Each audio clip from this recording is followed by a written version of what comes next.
What's up, Cards Chat? Jeff Gross here, and today we are going to go over the end of a tournament where I get heads up. It was a Bounty Hunter 109 on Party Poker, 7,500 guarantee. Really cool tournament. It's a Monday afternoon. Finished a Twitch stream. Just wanted to review this while it was still fresh and go over a few things. I think one of the things, if you are looking to improve your tournament poker game, working on final tables and heads up is great, but it's something that we don't get to so often. But when you do, that's where the money is made. So I wanted to look at the heads up portion here of a tournament. It was cool. I was 1 of 10, then lost a pretty sick hand, was 6 of 10, ended up fighting, get heads up, had a deficit. I just want to kind of talk a bit about some strategy with min raising or limping and how you might want to adjust your strategy based on how your opponent is playing, but also based on the amount of big blinds they have. So here, let's take a look. We are, again, here's the tournament. Spoiler, we do win 2,300 for first. You can see it's a pretty big difference, especially in the bounties, because you keep your own bounty and you get theirs. So you're always playing for a decent bit, even though you can see the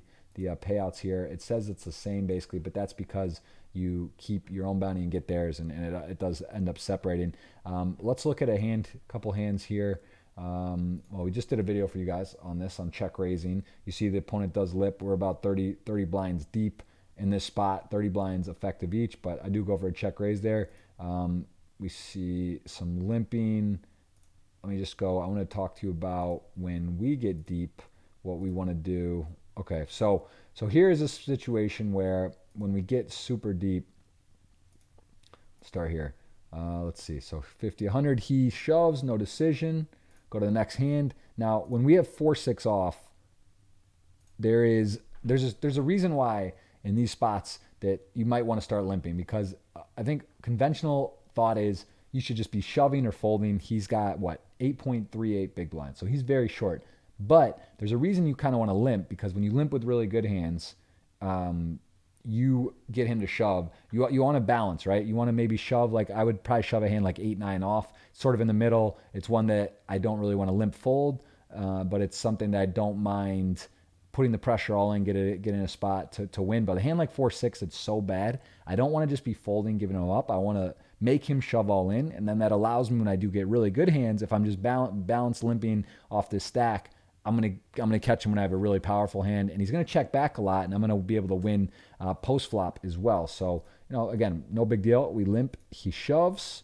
I think here he got to shove again, which is annoying because I have 4 high. He just picks it up, so he's getting a little bit of room. Now let's look at a Jack King suited. This is a hand where I limp a 4-6 off and fold. Now I'm limping Jack King suited, so he's gonna shove. There's a ton of hands where he might just shove that I'm dominating. King X's, Jack 10s, Queen X's, even 8-9s or 9-10s or whatever. Low pairs we're doing great against. Ace, a weak ace, I don't mind. And again, we do set the trap here. Limp, he doesn't go for it this time. So again, we just kind of want to play a little cat and mouse. I get aces. If I was the button, I would have limped this hand. He happens to be, and of course he folds. Go figure. Next hand, 3-9. I think we do the same thing. We decide to limp again. He pulls the trigger again. And you got to remember there's card removal effect. So that makes sense. Like I have aces, he folds, doesn't have a good hand. I have 3-9 off, I have a really bad hand. It means he may have a good hand. But this is a good strategy when you're short stack. You don't want to min raise and get a guy to fold. So a good strategy is just to limp your full range when they're this short, say 20 blinds and under, and then adjust accordingly, because you do get some good traps in there, and also you don't lose the extra big blind when you min raise.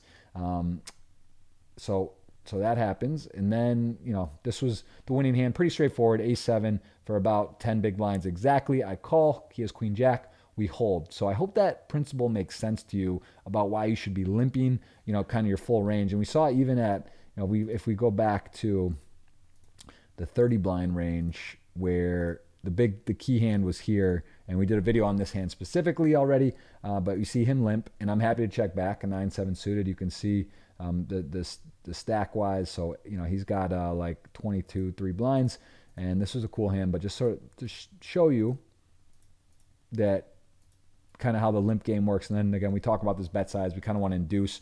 We pretty sure we have definitely the best hand. We don't want to bet too much because he's going to fold, and also give him a chance to bluff. He check back flop. He can really never have straights because he would bet 6-8 on the flop or 6-3. So he's really capped at having a good hand here. But this was a whole nother video we did on. But just sort of again looking at the limp we induce with that 2 pair, with that bet sizing. Kind of looking at hands you want to limp with.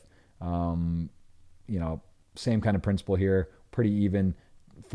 I don't want to min raise, get raised, so I just limp and actually go ahead and get a little bit of a value bet. Betting the flop could check back that, but you get the idea. You want to be limping in when you get to this stack depth. You just kind of you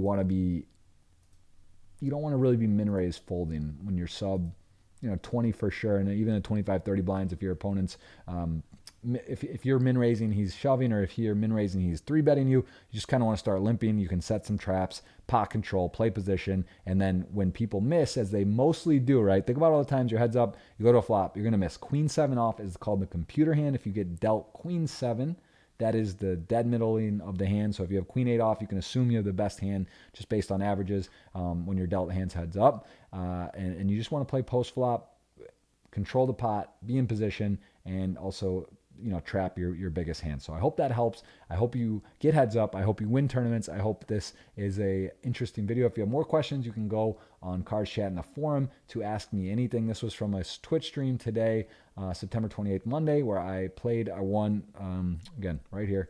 It was a 94 entrant tournament, took it down. It's very fun. And I hope you guys got to learn something. And I hope to see you at the tables. And of course, ask me anything. I'll see you in the forums. Thanks so much, guys. Enjoy your day.